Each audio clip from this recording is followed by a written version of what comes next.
Hello students, welcome to RWS IT academy. আমি তোমাদের online computer teacher Rahul কর্মকার। তোমাদের class 12 এর যেটা আমাদের চলছিল সেটা হলো ডেটাবেস ম্যানেজমেন্ট সিস্টেম, এই পার্টিকুলার ইউনিটটা। অলরেডি আমি তোমাদেরকে এই 4টে চ্যাপ্টারের ভিডিও তোমাদেরকে দিয়ে দিয়েছি। আজকে যেটা শুরু করব সেটা হলো এসকিউএল। এবার এই এসকিউএল এ তোমরা জানতে পারবে কি করে কোনো ডেটাবেস তৈরি করতে হয়, কি করে সেই ডেটাবেসে কোনো ডেটা ইনপুট করতে হয়। তো আজকের এই ভিডিওটা পার্ট 0.5। কেন পার্ট 0.5? কারণ এই ভিডিওতে আমি তোমাদেরকে এসকিউএল যে তোমাদেরকে শেখাবো সেটার জন্য আমাদের ল্যাবটা তৈরি করতে হবে, মানে এসকিউএলটা আমাদের কম্পিউটারে ইনস্টল করতে হবে। অ্যাকচুয়ালি আজকের এই ভিডিওতে তোমরা জানতে পারবে কি করে এসকিউএলকে কম্পিউটারে ইনস্টল করতে হয়। তো সবার আগে তোমাদের যে কোনো একটা ব্রাউজার ওপেন করে নিতে হবে, আর সেখানে গিয়ে সার্চ করতে হবে মাই এসকিউএল। ঠিক আছে, মাই এসকিউএল সার্চ করার পরে তোমাদের একদম সবার ফার্স্টে ওয়েবসাইট চলে যাবে মাই এসকিউএল এর যে অফিসিয়াল ওয়েবসাইট, সেটা mysql.com। এখানে আছে ডাউনলোড সেকশন, চলে যাবে ডাউনলোড সেকশনে। ডাউনলোড সেকশনের অন্তর্গত দেখবে একদম নিচে একটু স্ক্রল করে চলে আসবে মাই এসকিউএল কমিউনিটি ডাউনলোড।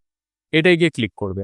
দেখবে এখানে আছে মাই এসকিউএল ইনস্টলার ফর উইন্ডোজ। তোমার যদি উইন্ডোজ কম্পিউটার হয় অবশ্যই উইন্ডোজ। তুমি চাইলে এখানে এর shell version, router, community server অনেক কিছু আছে, ওয়ার্ক বেঞ্চ, এগুলো ইন্ডিভিজুয়ালি ডাউনলোড করতে পারো। আর আমি তোমাকে সাজেস্ট করবো যে MySQL installer for Windows এটা করো। এখানে ক্লিক করলে অটোমেটিক্যালি তোমার যে লেটেস্ট অপারেটিং সিস্টেম ভার্সন সেটাকে ও ফ্যাচ করে নেবে। যদি তোমার কাছে লিনাক্সের সিস্টেম থাকে অবভিয়াসলি তোমাকে এখানে লিনাক্সের সিস্টেমটাকে সিলেক্ট করতে হবে, যেহেতু আমার Windows operating system automatically detect করে নিয়েছে। কোন ভার্সন ডাউনলোড করতে যাও এখানে অনেকগুলো ভার্সন আছে, 5.7.44, বাট আমি লেটেস্ট ভার্সনটাই ডাউনলোড করব। এবার এখানে দেখো দুটো জিনিস আছে। একটা আছে শুধুমাত্র ইনস্টলার, যেটা তোমার পরবর্তীতে গিয়ে নতুন করে আবার সফটওয়্যার ডাউনলোড করতে হবে। আর একটা আছে ফুল ফ্লেশ প্যাকেজ, যেটাকে একবারই ডাউনলোড করলে তুমি সেট আপ করতে পারবে। আমি একবারে কি করবো, এই ফুল ফ্লেশ প্যাকেজটাকেই ডাউনলোড করে নেবো। তো এবার এটা ডিপেন্ড করবে কত তাড়াতাড়ি ডাউনলোড হবে না হবে। এবার এখানে তোমার কাছে প্রচুর অপশন দিচ্ছে, নিচে এখানে no thanks just start install এটাই করবে। এবার এটা ডিপেন্ড করবে তোমার নেটের স্পিড কতটা আছে তার উপরে, যে কতটা টাইম লাগবে। আমি আপাতত ভিডিওটা এই অবধি আমি পজ করছি। যখন ইনস্টলটা পুরো ডান হয়ে যাবে তখন আমি আবার বাকি প্রসেসগুলো তোমাদেরকে আমি বলছি। আর একটুখানি বাকি, একটুখানি ওয়েট করা যেতেই পারে। আচ্ছা, তার মধ্যে আমি বলে দিই, এখানে যখন আমি ইনস্টলেশনে ফেললাম তোমরা দেখলে ওখানে 32 বিট লেখা ছিল। আমি যদি ব্যাকে যাই এক স্টেপ, দেখো এখানে 32 বিট লেখা। তোমাদের উইন্ডোজ অপারেটিং সিস্টেম 32 জায়গায় 64ও কিন্তু হতে পারে। তো 64 বিটের হোক বা 32 বিটের হোক, এই পার্টিকুলার অ্যাপ্লিকেশনটা কিন্তু দুইটাই চলবে। তো এই যাই হোক, আমাদের ইনস্টলেশন হয়ে গেছে। আমি জাস্ট এর উপর ডাবল ক্লিক করে নেবো, রান। ওকে, এমন কিছু টাফ ব্যাপার না, এখানে রকেট সায়েন্স কিছু নেই, জাস্ট ওকে ওকে করে এগোতে হবে আমাকে। দেখি কতক্ষণ লাগে ইনস্টল হতে। ওকে, ইয়েস।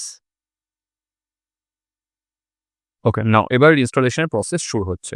দেখো এখানে আমার কাছে টোটাল 4টে অপশন আছে, সার্ভার অনলি, ক্লায়েন্ট অনলি, ফুল, আর একটা কাস্টম। আমি দেখতে চাই এক এক করে কি কি ইনস্টল হচ্ছে, তাই আমি জাস্ট এখানে কাস্টম করবো আর নেক্সট করবো। অ্যাজ ওয়েল অ্যাজ তোমরাও সেটা করতে পারো। এখানে যেটা যেটা দরকার সেগুলোকে সিলেক্ট করতে হবে। যেমন আমার মাই এসকিউএল সার্ভারটাকে দরকার, সিলেক্ট করলাম। এই যে অ্যারো কিটা দেখছো, এই অ্যারো কিতে ক্লিক করলে ইনস্টলেশনের অপশনে চলে যাবে। অ্যাজ ওয়েল অ্যাজ অ্যাপ্লিকেশনের ক্ষেত্রে আমার ওয়ার্ক বেঞ্চও দরকার। ওয়ার্ক বেঞ্চ কেন, যদি তোমাদের মনে হয় কমেন্ট লাইনের মাধ্যমে কাজ করতে অসুবিধা হচ্ছে সেক্ষেত্রে। দেন আছে MySQL শেল মানে যেখানে তোমরা এই যে কমেন্টগুলো তোমাদেরকে আমি পড়াবো, এরপরে কমেন্টগুলো যেখানে লিখে তোমরা কাজ করতে পারবে। এবার নেক্সট করো। এই পরপর করে কি করবে, ইনস্টল করা শুরু করবে। এক্সিকিউটে ক্লিক করো, জাস্ট ইনস্টল হওয়া শুরু হবে। এবার এটা ডিপেন্ড করবে তোমার কম্পিউটারের কতটা স্পিড, তার প্রসেসিং পাওয়ারের ওপরে। তো জাস্ট একটু ওয়েট করা যাক।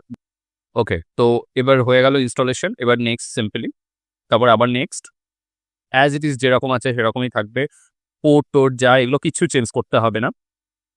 নেক্সট, দেন আবার নেক্সট। এখানে আমাকে পাসওয়ার্ড দিতে বলবে, যে কোনো একটা স্ট্রং পাসওয়ার্ড দিয়ে দেবে। আমি লেটস অ্যাজিউম ABCD@123 4 এটা পাসওয়ার্ড দিচ্ছি। BCD@123 4। এবার আবার নেক্সট করব। ইউজার নেম মাথায় রাখবে যে রুট হয়, ঠিক আছে, মানে যে অ্যাকাউন্ট নাম্বারটা যখন তুমি খুলবে তখন তোমাকে এই অ্যাকাউন্ট নেম দিতে হবে। এখানেও অ্যাজ ইট ইজ যেরকম আছে সেরকমই রাখবে, কিছু চেঞ্জ করার দরকার নেই। নেক্সট, আবার নেক্সট। এখানে এক্সিকিউট, এই সমস্ত প্রসিডিওরগুলো অ্যাপ্লাই হবে। এখানেও একটু টাইম লাগতে পারে।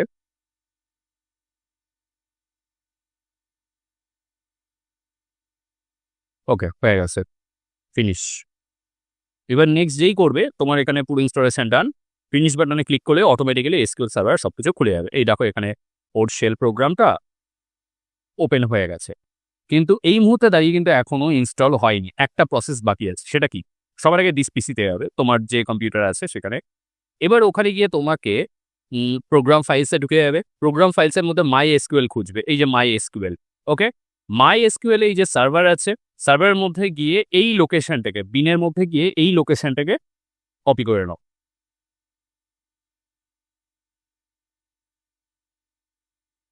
এইবার সার্চ করো, এনভায়রনমেন্ট বলে সার্চ করবে, এখানে চলে আসবে। এই নিচে দেখবে এনভায়রনমেন্টাল ভেরিয়েবলস আছে, ক্লিক করো। এখানে সিস্টেম ভেরিয়েবলসের মধ্যে যে পাথ আছে, পাথে যাও, এডিটে ক্লিক করো, নিউ, এখানে পেস্ট করো, ব্যাস। ওকে, ওকে, লাস্ট ওকে। তোমাকে ভেরিফাই করে দেখতে হবে তোমার কম্পিউটারে ঠিক করে হয়েছে কিনা। এই প্রসেসগুলো যদি ঠিকঠাক থাকে তাহলে ভার্সন শো করবে। কিভাবে চেক করবে?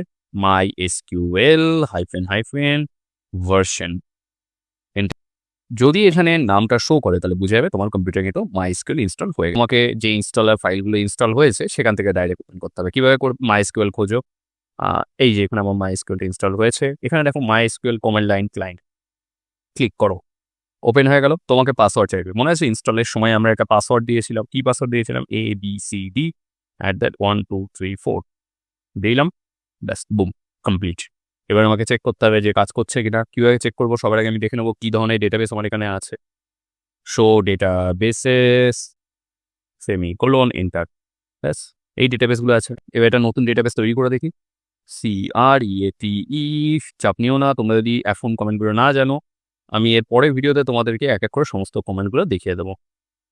শো ডেটাবেস, ক্রিয়েট ডেটাবেস, ডেটাবেসের নাম লাইক দিলাম টেস্ট, সেমিকোলন, না দিলে কিন্তু কমেন্ট সাকসেসফুল হবে না। এন্টার করো, দেখো এখানে কিন্তু দেখিয়ে দিয়েছে, হয়ে গেছে। আবার যদি আমি শো ডেটাবেস করি তাহলে আমাকে দেখাবে এটা এসেছে কিনা। এই যে দেখো টেস্ট, এটা হলো আগের ফিল্ডটা যেখানে টেস্ট ছিল না। দেখো এখানে কিন্তু টেস্ট নামে একটা নতুন ডেটাবেস তৈরি হয়ে গেছে। এই টেস্টের মধ্যে আমরা কোনো ধরনের টেবিলও কিন্তু অ্যাড করতে পারবো। তো এইভাবেই তোমরা তোমাদের কম্পিউটারে মাইএসকিউএলকে সাকসেসফুলি ইনস্টল করতে পারবে। আজকের এই ভিডিওটা জাস্ট তোমাদের এনভায়রনমেন্টে কি করে সেট আপ করতে হবে প্র্যাকটিসের জন্য সেটা দেখালাম, কারণ এখান থেকে তোমাদের প্র্যাকটিক্যাল পরীক্ষায় কিন্তু এক্সাম আসবে, যেটা করে দেখাতে হবে তোমাদেরকে এক্সামিনারকে। তো আজকের ভিডিওটা এই অবধি, তোমাদের সঙ্গে দেখা হবে পরের ভিডিওতে নতুন টপিক নিয়ে।